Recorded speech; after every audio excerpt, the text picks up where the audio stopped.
को कभी हार मानना नहीं, निराश नहीं, उदास नहीं, हताश नहीं। हार गया तो मैं किस पॉइंट से हारा मुझे देखना है। अभ्यास अभ्यास योग युक्तेन चेतसा नाम्ने गामिना मतलब बहुत जिद्दी स्वभाव, जिद्दी स्वभाव। तो मतलब प्राण दे सकते हैं लेकिन अपना नियम नहीं तोड़ सकते, अपनी दिनचर्या नहीं तोड़ सकते। तो बच्चा हारना है ही नहीं, हम हार में विजय खोजते हैं। खिलाड़ी का गेंद जब ऐसे नीचे जाता है ना, तो ये ना समझे नीचे गया, वो नीचे से थपक मारेगा तो अपने लक्ष्य पे जाएगा। 1000 बार हारेंगे तो भी हम दौड़ पड़ेंगे अपने लक्ष्य की तरफ। हार कर नहीं बैठ जाएंगे कि यार 1000 बार हार गए अब क्या जीतेंगे। नहीं नहीं, हम हार को जीत में बदलेंगे। ब्रह्मचर्य में अपार सामर्थ्य है, अपार सामर्थ्य है। ये नवीन बच्चे जो ब्रह्मचर्य नष्ट करें बहुत घातक। आप अपने ब्रह्मचर्य को छीण मत करना, आप कोई नशा मत करना जब तक विद्या अध्ययन कर रहे हो। ये बहुत बड़ी साधना है, और अगर आप ग्रेजुएट ना हो जाए तो हमें बताना। आयुष मल्होत्रा जी। राधे राधे राधे महाराज जी। महाराज जी, अगर हार जाएं तो जीते कैसे, अपने ऊपर भरोसा कैसे करें? हमने तो हार कभी हार मानी नहीं, हजारों बार हार के अवसराय पर हार मानी नहीं। मुझसे जीत का एक इशारा माना।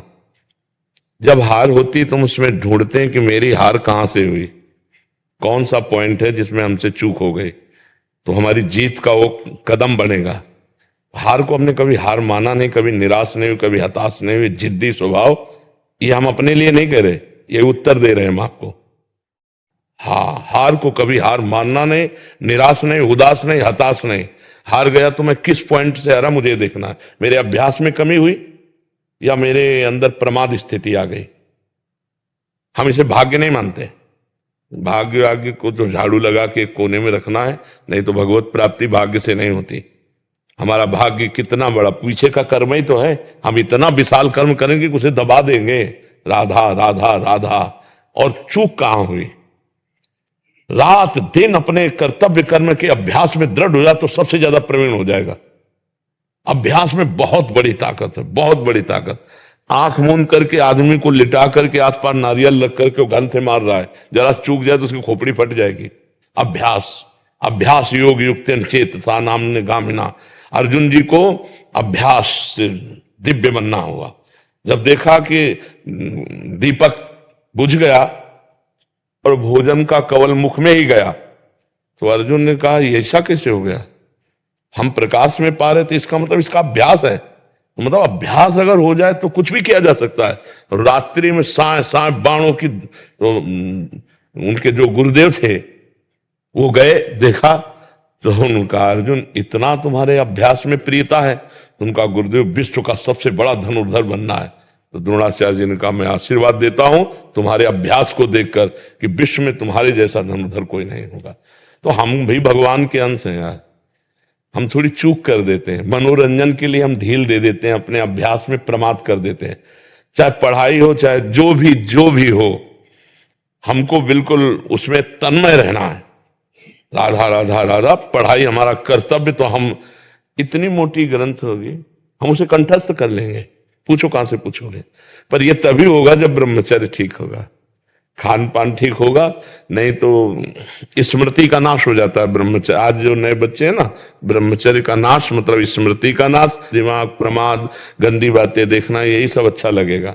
उन्हें हम कह रहे ब्रह्मचर्य में इतनी ताकत है कि कोई भी बात आप सुनाओ और 10 दिन बाद आप पूछ लो आकर के, वही वैसे उस मिलेगी। तो हमें लगता है कि जैसे शरीर स्वस्थ है और ब्रह्मचर्य हो, तो ये तो बहुत छोटी छोटी किताबें होती, इतने मोटे मोटे ग्रंथ ऐसे पूरे याद हो जाते हैं दिमाग में। एक बार सुनाओ दिमाग में बैठ गए, क्योंकि स्मृति है।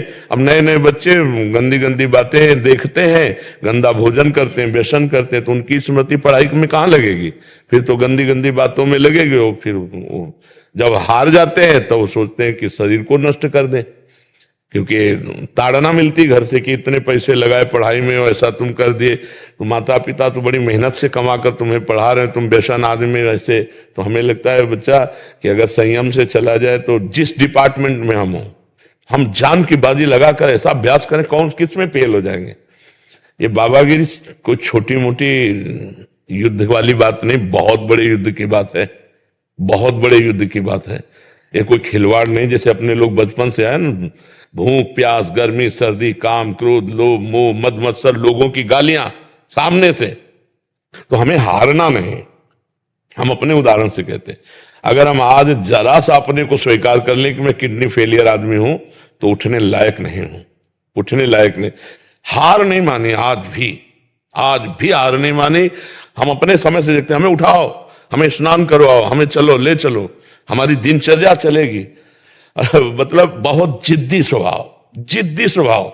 मतलब प्राण दे सकते हैं लेकिन अपना नियम नहीं तोड़ सकते, अपनी दिनचर्या नहीं तोड़ सकते। तब जाकर के ये स्वभाव और श्री जी की कृपा, तो ये आज जो है दिनचर्या चल रही। नहीं तो बच्चा हारना है ही नहीं। हम हार में विजय खोजते हैं। हमें विजय का वही खोज मिली जहां हम हारे, जहां हमें हारने की नौबत आई वहीं खोजा विजय। कहां से? तो सूत्र मिला, विजय का सूत्र मिला हार से। तो हार कोई बुरी चीज नहीं है, निराश नहीं होना चाहिए, हमारी और उछाल होगी।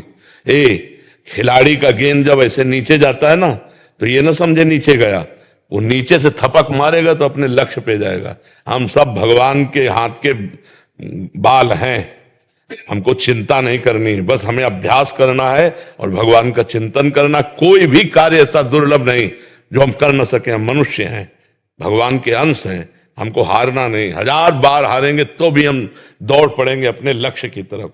हार कर नहीं बैठ जाएंगे कि यार 1000 बार हार गए, अब क्या जीतेंगे। नहीं नहीं, हम हार को जीत में बदलेंगे, तभी बात बनती। नहीं अगर ऐसे तो फिर आदमी बोले ये फसल नष्ट हो गई, हम फेल हो गए, हम हार गए, शरीर छोड़ने से वही 5 स्टार होटल थोड़ी रखा है कि आओ स्वागत है तुम्हारा, भूत प्रेत बनोगे और परेशान होगे। इसलिए बहुत हिम्मत करके, मनुष्य जीवन संघर्ष का जीवन है। हम तुम तो जीव हैं, भगवान के अंश है। जब भगवान राम जी अवतरित हुए तो आप उनके जीवन चरित्र को पढ़िए। सुबह होने जा रहा है राज्याभिषेक, जय जय मचने जा रही हो, सामय के 14 वर्ष का वनवास, और विशेष उदासी, तापस वेश विशेष उदासी, 14 वर्ष राम वनवासी। और क्या क्या कष्ट प्रभु को सहना पड़ा, नंगे पैर प्रभु ऐसे जंगल में जहां कांटे कंकड़, नाना प्रकार के जंगली जंतु, क्या क्या नहीं कष्ट सहा हमारे प्रभु ने। और वहां पे सिया जी का हरण हो जाता है, ये कितना भीषण युद्ध होता है। कैसे तो आप सोचो, जब प्रभु का अवतार